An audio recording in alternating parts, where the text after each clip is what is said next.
Yeah. For those of you that wanna know what we're all about, it's like this, y'all.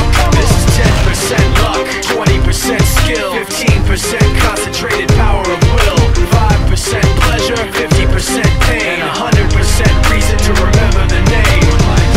He doesn't need his name up in lights, he just wants to be heard, whether it's the beat of the mic. He feels so unlike everybody else, alone, in spite of the fact that some people still think that they know him, but fuck him, he knows the code. It's not about the salary, it's all about reality and making some noise, making a story, making sure his click stays up. That means when he puts it down, Tox picking it up. Let's go. Who the hell is he anyway? He never really talks much, never concerned with status, but still leaving them starstruck. Humble through opportunities given despite the fact that many misjudge him cause he makes a living from writing raps. Put it together himself, got a picture connects, never asking for someone's help or to get some respect. He's only focused on what he wrote, his will is beyond reach, and now it all unfolds, the skill of an artist. This is 20% skill, 80% fear, be 100% clear, cause Ryu was ill. Who would've thought he'd be the one that set the West in flames? And I heard him wreck it with the crystal method, name of the game. Came back, dropped Megadeth, took him to church. I like Bleach, man, Ryu had the stupidest verse, this dude is the truth. Now everybody giving them guest spots, his stocks through the roof, I heard he fucking with that stock. This is 10% luck, 20% skill, 15% concentrated power of will, 5% pleasure, 50% pain, 100% reason to remember the name. They call him Ryu, he's sick and he's spitting fire, and Mike got him out the dryer, he's hot. Found him in Fort Minor with top with a fucking nihilist porcupine. He's a prick, he's a cock, the type women wanna be within. Rappers hope he gets shot. 8 years in the making, patiently waiting to blow. Now the record with your notice taking over the globe. He's got a partner in crime, this shit is equally dope. You won't believe the kind of shit that comes out of this kid's throat.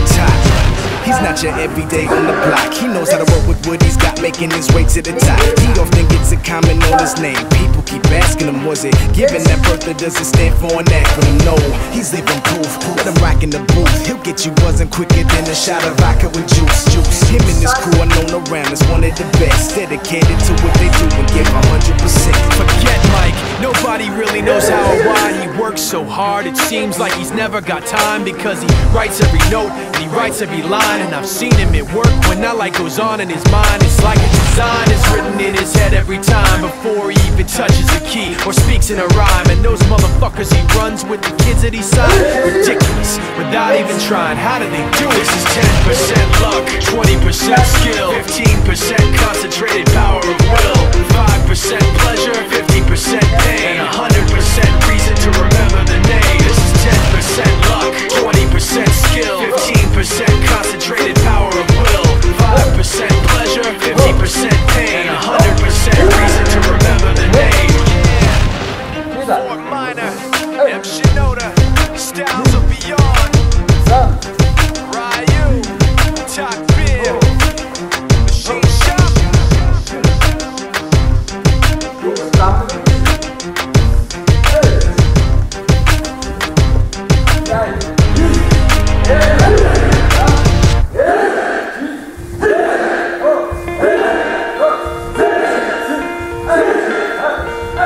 My father came from Japan in 1905. He was 15 when he immigrated from Japan. He worked until he was able to actually build a store. Let me tell you a story in the form of a dream. I don't know why I have to tell it, but I know what it means. Close your eyes, just picture the scene as I paint it for you. It was World War II when this man named Kenji woke up. Ken was not a soldier. He was just a man with a family who owned a store in LA. That day, he crawled out of bed like he always did, bacon and eggs with wife and kids. He lived on the second floor of a little store he ran. He moved to LA from Japan, they called him immigrant. In Japanese, he'd say he was called Issei. That meant first generation in the United States, when everybody was afraid of the Germans, afraid of the Japs, but most of all afraid of a homeland attack. And that morning, when Ken went out on the doormat, his world went black, cause right there, front page news, 3 weeks before 1942, Pearl Harbor's been bombed and the Japs are coming. Pictures of soldiers dying and running. Ken knew what it would lead to, just like he guessed. The president said the evil Japanese in our home country would be locked away. They gave Ken a couple of days to get his whole life packed in 2 bags. Just 2 bags, couldn't even pack his clothes. Some folks didn't suitcase to pack anything in, so 2 trash bags is all it gave them. And when the kid kids asked, "Mom, where are we going?" Nobody even knew what to say to them. Ken didn't want to lie. He said the US is looking for spies, so we have to live in a place called Manzanar, where a lot of Japanese people are. Stop it, don't look at the gunman. You don't want to get the soldiers wondering if you're gonna run or not, cause if you run then you might get shot. Other than that, try not to think about it. Try not to worry about it being so crowded. But someday we'll get out. Someday, someday. As soon as war broke out, the FBI came and they just come to the house and you have to come. All the Japanese have to go. They took Mr. Need and people couldn't understand why they had to take him because he's just innocent laborer. So now they're in a town with soldiers surrounding them. Every day, every night, look down at them. From watchtowers up on the wall, Ken couldn't really hate them at all.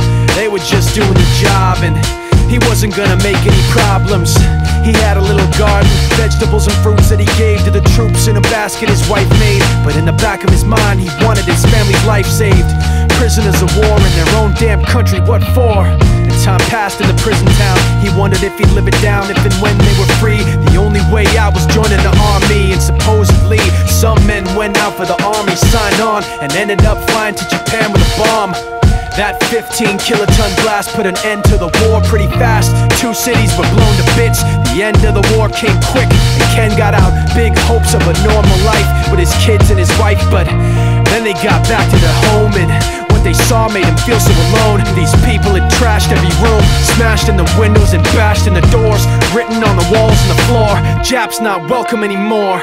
And Kenji dropped both of his bags at his sides and just stood outside. He looked at his wife without words to say. She looked back at him, wiping tears away, and said, "Someday we'll be okay, someday." Now the names have been changed, but the story's true. My family was locked up back in '42. My family was there where it was dark and damp, and they called it an internment camp. When we first got back from camp, it was pretty bad. I remember my husband said, "Oh, we're gonna stay till last." Then my husband died before they closed the camp.